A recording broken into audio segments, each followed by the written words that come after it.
You think you know me?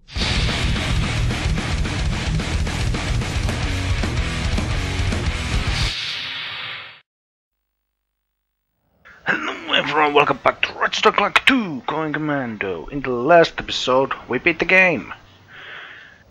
And in this episode we are taking a look at New Game Plus stuff. But not on our original file, because I goofed up and accidentally deleted that whole file just minutes ago, so oops. Anyway, it's not a big deal. Only thing we lost was the, Rhino and the, what is this file anyway? Yeah, I have a lot more weapons, but I don't have the Rhino, so we lost Rhino. Anyway, the first thing you notice when you start New Game Plus is that you don't start it here. You start in Aranos, the flying ship one. I've already done that, so we are here. First thing you notice, of course, once again, you keep all the weapons. You keep your charge boots and any items you picked up, excluding crystals and moonstones. So I have those whole files. Things are covered. Now let me change to my main file and I'll show a little bit more. Now you may have seen that I had the ability to buy mega weapons, which are pretty much just upgraded versions of these weapons, but not the Ratchet Clank 1 weapons. You can't upgrade those, or the Rhino, or the Zodiac. Oh, I suppose I can show the Zodiac while I'm here. Let's do that. What we need for Zodiac is a whole bunch of enemies, so a bunch of Yetis should do the job. Basically hold it and poof. It's crap. Go with the Rhino instead. Anyway, let me just go quickly back to Usla and show what's the difference there. Now when you go through the game, you notice that the enemies are pretty much the same, if not a little bit tougher. Also, the armor vendor is here now. So if you missed the Carbon armor, which I do have by the way, let me just turn off this cheat. I have it. It looks like this. Makes any cutscene where Ratchet is talking kind of awkward looking, which is, well, all of them. Now the second thing that changes is over here in Magdar Nebula. And to be honest, this and the armor vendor in Usla is pretty much the only two things that really change. Well, doesn't change, but things get added up. So if you go back to Magdar Nebula, you can see that there's now few new challenges after the ultimate challenge. They are pretty much avoid chain plate for 2 minutes and range only challenge, which is 9 rounds with the range only and not taking a hit. I could do those, but to be honest, I really don't care. They're more of a I'll just run through everything and get to the next episode. Also, I'm gonna go show the upgrade for my ship. Now if you remember, I went and bought every single upgrade there was. The first one being, we have the fast locking missiles, they are still the same. Now we have mines, which do pretty much this. So you can lure enemies, go straight through them and kill them. You got torpedoes, which are really super fast missiles with no lock-on. And then we got the nuke, which is pretty much just destroys everything if I wasn't aiming poorly. Also we got the hyper space warp. If I push L2 and R2 I will warp into a random spot on the map. And by random I mean a fixed random spot. Somewhere out near the exit. Which is, well, not really useful. Now, alright, that's the ship covered. What to next? If this episode turns out to be incredibly jump cutty, I'm sorry. But now I can actually show how to get unlimited bolts. You can do this when you're going through the game first time. But if you want real money, do it when you have, you know, multiplier by there. Multiplier is pretty much get your bolts multiplied by how many enemies you kill. Anyway, here's the glitch. I could have done, like I said, I could have done this when I was here the first time. You know, what you do is you go into a corner like this and you glitch through it. Like I did in Silver City. Unfortunately this one sucks. This decoy sucks. Also it's incredibly finicky to get working right, so expect to not get this right immediately.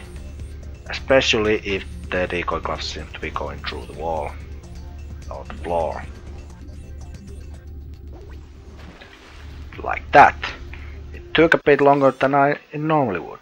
Now what you want to look is the entrance to the next area, which is here. You get through that just nicely. You take the elevator up. Once again, you're not supposed to be here, you're supposed to be using the Hypnomatic Park, which you can clearly see that I haven't. I still need to get the Moonstones. However, you can see that I've already been here where Angela is. That's one of the things I'm also gonna be showing. Anyway, back to the glitch. Once you clip yourself through here, you need the black Shipnator. If you have an upgrade to Black Shipnator, that's even better.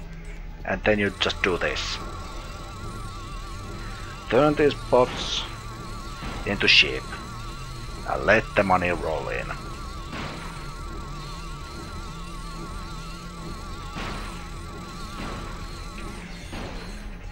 It's not that difficult, to be honest. You just keep doing that and there you go. You can fight them if you want, but then they will attack you. And basically with this you make sure that they don't attack you and you get money. Also when you kill these your multiplier goes up, so even more money faster.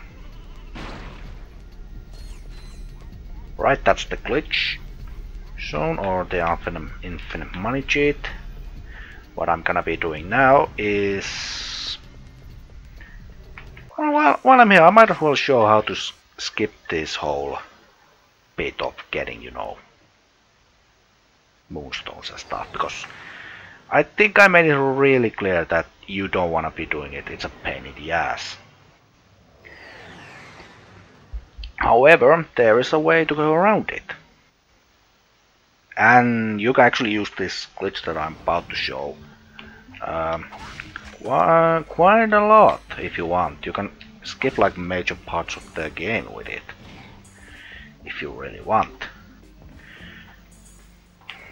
But this is the only one that I have tried, so this is the only one that I know works because I just did it. Because you can see that I've unlocked the final level, yet I haven't actually turned in the moonstones. Now you can see I only have 5 out of 16. Now what you want to make sure when doing this glitch is that you can kill these enemies. You can kill the Yetis if you want. But you don't have to, you can do this glitch earlier. But if you decide to come this way, make sure you kill the Yetis, because they are annoying. Also more, I'll talk about this later. One thing you get once you beat the game is the first person mode. So if you like Metroid Prime, you can play this game like Metroid Prime game. However, it does let you hold on, this, which is kind of annoying to get working in here.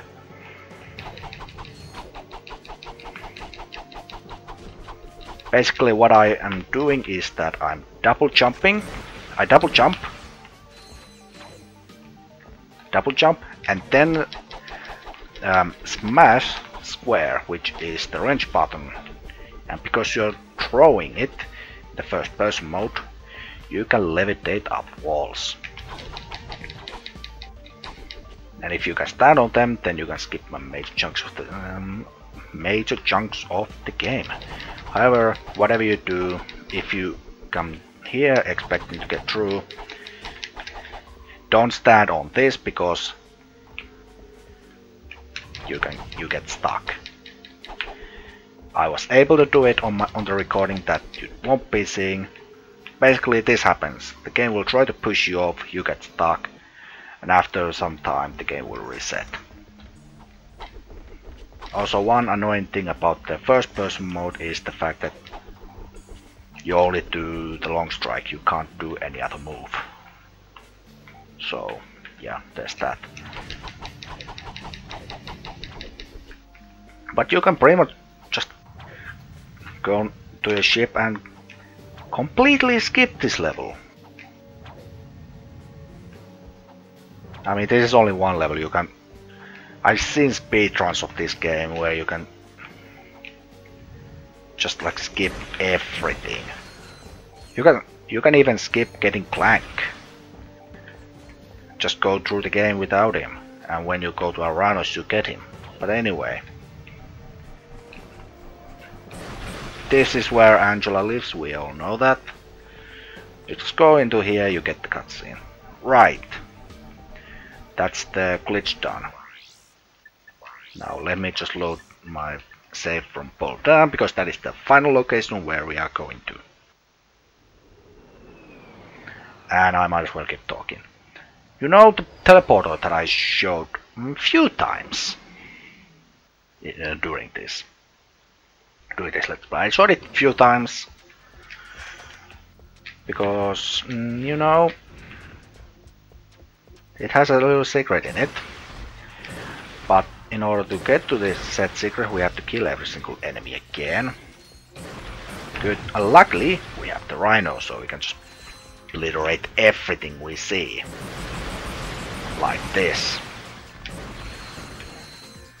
And to be honest, just going out a little bit, I think Planet Boulder was one of the cities where I went to grind money, you know, to get the rhino during the Let's Play. They're one of the. I just kept running through the level because it's a decent amount of money you can get just running through the level.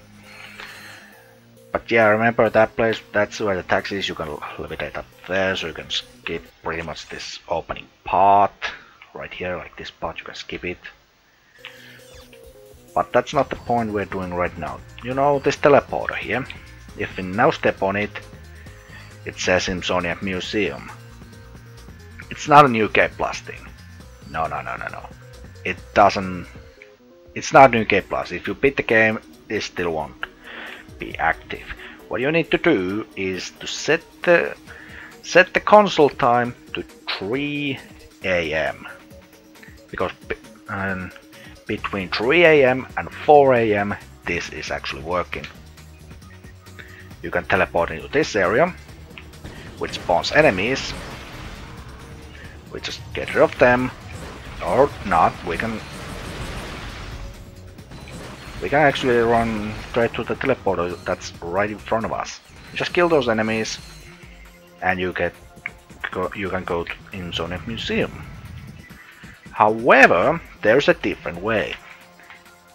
If you don't know how to change the clock on your system, I'm playing on the PS2 version. I have no idea if it works on the PS3. I believe it works on PS3 as well.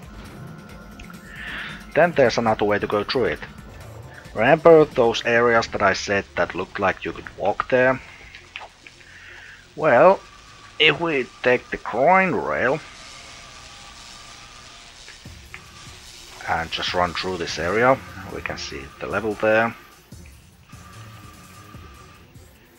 We get to this part where we grind before we get to the construction plant. We jump on this and we knock in that. We can actually glide to this bit. Remember when I said that this looked like you could actually walk on it? Well, that is because you can. This is an area that you can go and walk on. You can get money here as well. You can even jump down there if you want, but you can see that, well, the texture isn't quite there, and I doubt the collision is there also. Now we know we can walk on it because we just did, but the textures are going wet. Yeah, you're not supposed to be here, if it is quite obvious. I mean, that explains it quite well. This is all supposed to be just part of the scenery. Also, I'm getting my goddamn crime boots on, or charge boots, because I want to move on. Anyway, recognize this warehouse. Well, it's where the teleporter to Insomniac Museum is. So what you do after this, you just go through here. You'll clip through this, don't worry. Now you can walk under this part. And when you can see the textures that look like some sort of a corner, you just jump up and first person, and now you're in here. Now it's that simple. Now, before we go to Insomniac Museum, I'm gonna show you how to change the clock. Basically, I'm gonna reset the system. I'm gonna pull the disk out so the game doesn't auto-load. We go into this part here, system configuration. You can see that I've set the clock to I actually set the clock to 250 because I knew the first parts that I'd be doing would take about 10 minutes. I'm looking at the clock, it's 20 minutes now, so good call on that. So anyway, you go here, go into this bit, you change the clock into 3 AM and or slightly earlier if you know you're not gonna be in Boldan immediately. And then you just go back, put the disk back in, let the system load the game, and then you go back to Boldan. Simple as that. And once you've done that, you just come to this port again. You can kill the enemies if you want, and then you just teleport in here, kill all the enemies, or you know, try to kill them. These guys are tough during the fourth playthrough. They can actually survive a rhino shot. Damn. Anyway, once you get in here, with once you get here, either going through the teleporter or going under the floor, you just step here and you go to Insomniac Museum. And that is going to be it for this episode. Next time is probably going to be the final episode of this Let's Play. We're going to Insomniac Museum.